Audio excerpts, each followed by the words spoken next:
Are you ready to create a life you crave? Let's spin that doom loop of negativity into an upward success cycle and start living lucky.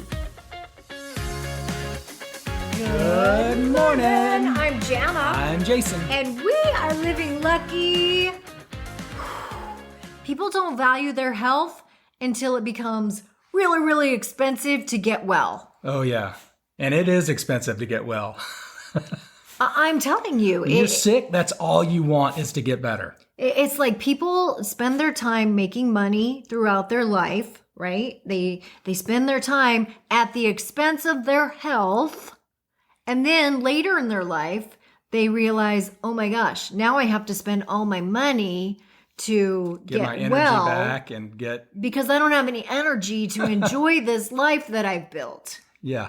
Am I right? Yeah. Or am I right? Am I right or am I right? And when things aren't that bad in your health, if things are not, and that's the key, not that bad, then you don't have the motivation to really do a whole lot about it. We only change when things have gotten so bad that we can't handle it, or when we really, really are inspired to want more. Yeah, when you get that quote unquote diagnosis, then the motivation hits and you change. You start making that. Isn't that so interesting? That just makes me stop and think about myself.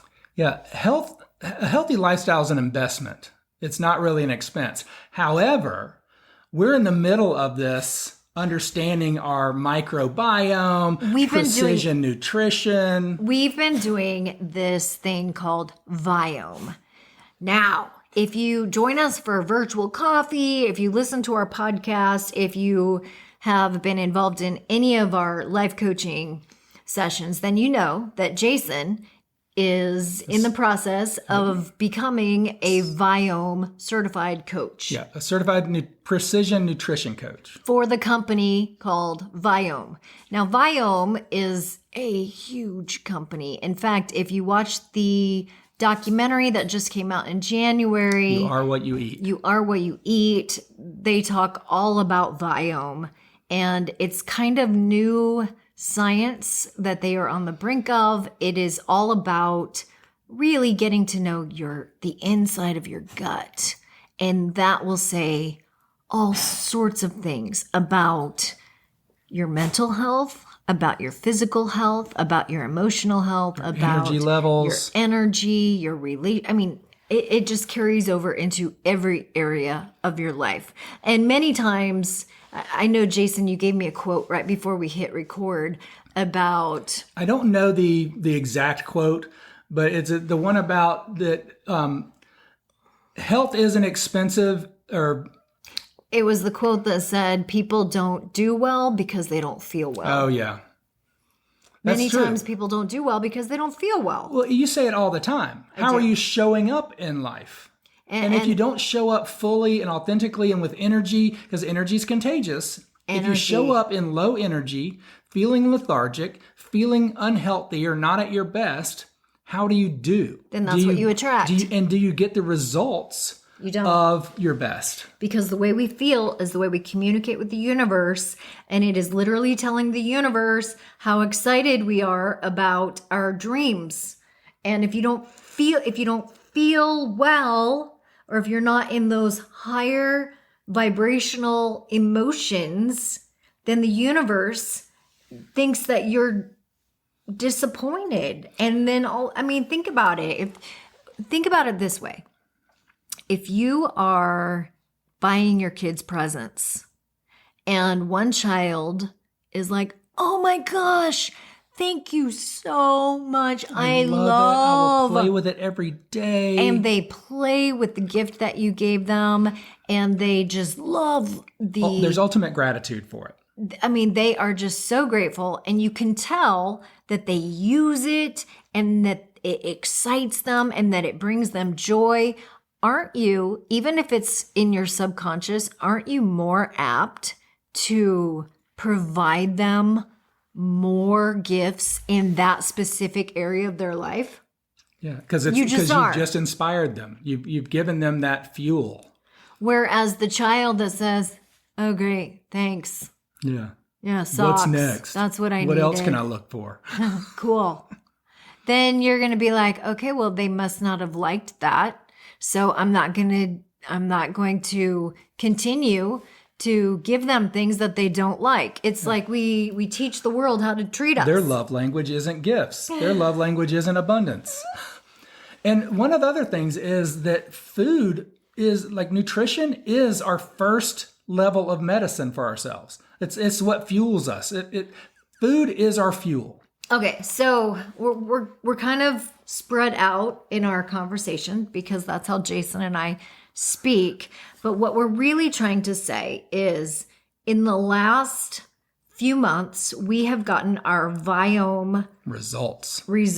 So we have had our microbiome tested and we've gotten our Viome results, and it literally gives us a handout of what foods we should be eating and what foods we should be avoiding. Yeah, your superfoods, your foods that you can enjoy on a regular basis, your foods that you should minimize, and then foods that you should absolutely avoid for the next 6 months. Now, here's where we're at, is when we go grocery shopping, it becomes a 3-hour tour. And we get lost and stranded in the grocery store. And we end up one-on-one talking to the butcher who has a line of people to help. And the produce manager. And we're literally saying, well, do you have wild caught salmon? And he's like, no, we only have farm-based. Do you have wild mackerel? Do you have this kind of fish? No, that's not in season. Do you have veal? No, we don't carry that. Do you have, and we start going through the list of foods. Yeah, because we've correlated our list as a family. There's like 200 different kinds of foods on our list that we can eat. However, our local grocery store only has about 3 or 4 of them. And that is no exaggeration. So there's a challenge.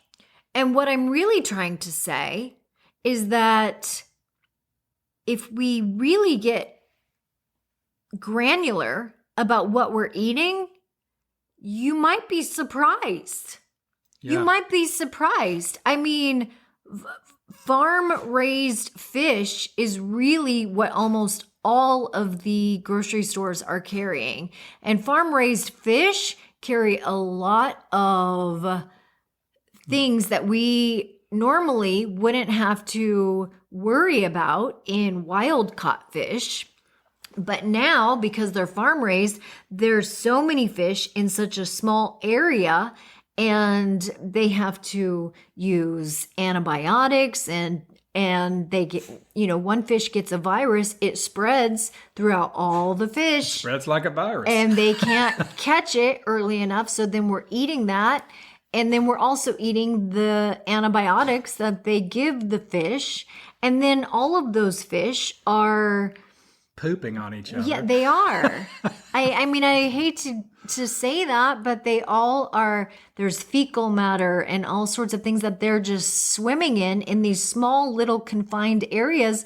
And they aren't living in we think of Finding Nemo. And, Finding Nemo has the freedom and joy of swimming in the wild open waters, wild ocean, and starts to get starts to adapt to what it is being in the wild ocean. So yeah, I want to eat Nemo.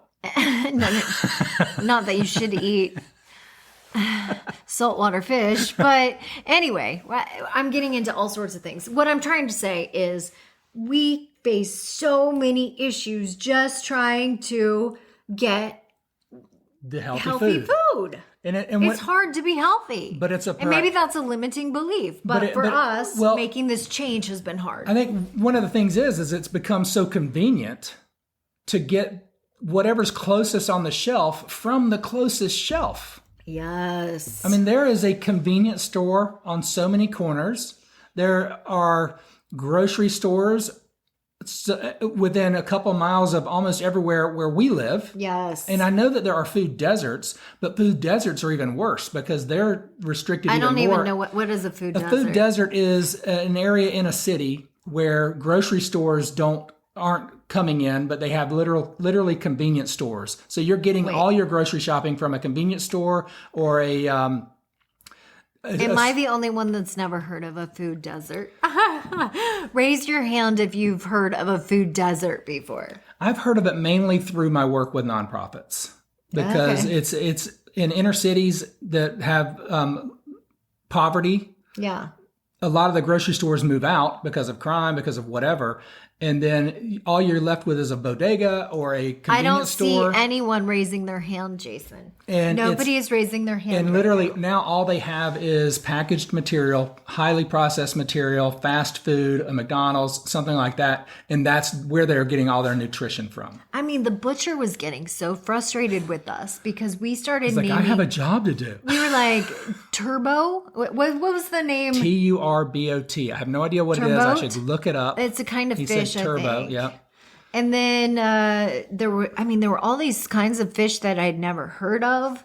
And so it's opened up our awareness of things that are available. And also it's creating a new creative way for us to cook things. Lamb and veal. Oh, mushrooms. So mushrooms are on both of our lists as superfoods, and the different types of mushrooms. Shiitake, maitake. I mean, dung mushrooms? Mungberry. Mung. I don't know. Don't eat dung mushrooms. Yeah. That's not good. Most of them are dung mushrooms if you buy them out of the store. Anyway, so I guess what I wanted to say is be aware, because I feel like the food industry does what is best for the food industry. Right? That's big, yeah. Well, and grocery stores are doing what's best and easiest for grocery stores. And so... it's follow the money. It is follow the money. And the end person, or the people who are getting the short end of the stick, are the people who are buying the food and what we eat. But we also have the ability to start saying, I'm ready to start making an investment in myself. And it's just deciding, do I want to make that investment now?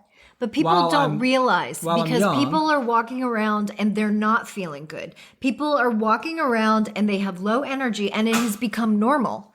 It has become just their state of being. This has become, oh my gosh, I drag myself out of bed. I drag myself to the coffee maker. I drink 2 cups of coffee, and then I drag myself to work, and I force myself through the day. And I come home and I'm exhausted. And I might get inspired throughout the day by my dream, but I don't have energy to chase my dream. Yes. Yes. Because that is what is we haven't fueled ourselves the right way. Normal, and it has become comfortable. And it's a compounding effect. Mm-hmm. And it just takes root over time. It's like these small little seeds that we put in ourselves. But if we make that decision that, hey, I want to start investing in my health now, we don't have to make a huge change. Yes. But it's wise to become aware of what we're doing. Awareness is key. Awareness is really the answer to almost everything that I talk about. And just start asking the questions. It starts with awareness. In fact, I have a YouTube video that I released on Monday. And if you haven't watched it, you need to. It's called... This One Trick Will Change Your Life. Yeah. That's what it's called. And it is all about opening your awareness, raising your consciousness level, because things are happening all around us and we have become nose blind. There's a thing called the law of habituation. And we get into our patterns, we get into the sameness, and I'm getting into a whole nother podcast right now, but it all comes down to awareness. And back to our food, when you become aware of what you're eating, you might really, when I watched that documentary on Netflix, which is called You Are What You Eat, and I saw how chickens are being treated. Yeah. And that documentary was heavily biased towards the being vegetarian, but you can weigh out a lot of that because the information was so good in it. Now think about this. When chickens are in a warehouse and they literally have enough space. 6 chickens per square foot. Which is the size of a piece of paper. There's a chicken per a piece of paper, and they're on top of each other. I mean, and they're scratching each other. And you look at these chickens, and yeah, literally half of their feathers are missing. They don't look like healthy chickens. Open sores. And you can tell they've been fighting for their lives. I mean, if I ever come back in another life, I don't want to be a chicken. Yeah, we need to pluck that one and send it off to the grocery store because it's already been in a fight.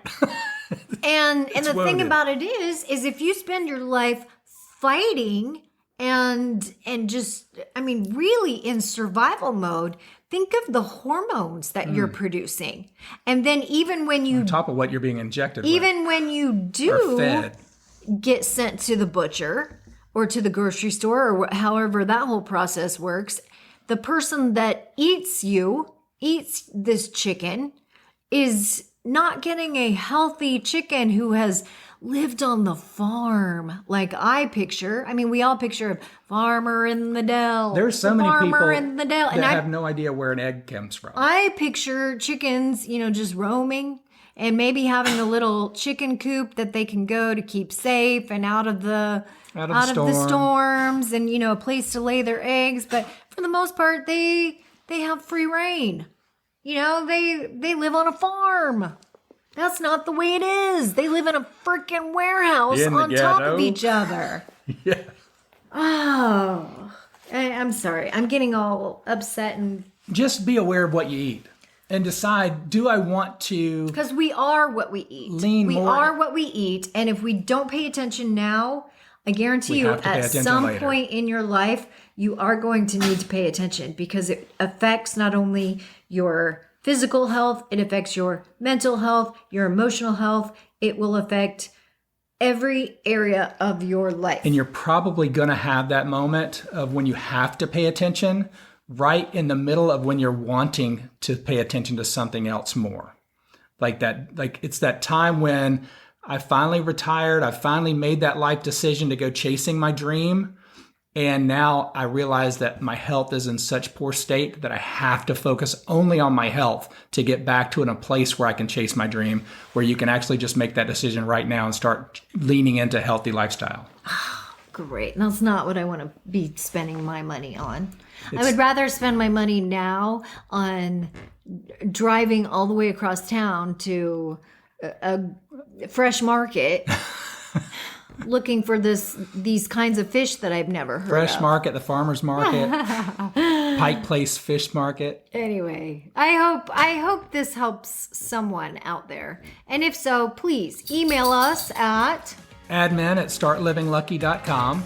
We would love to hear from you. And keep living lucky. Bye-bye. Take care. If the idea of living lucky appeals to you, visit us at startlivinglucky.com.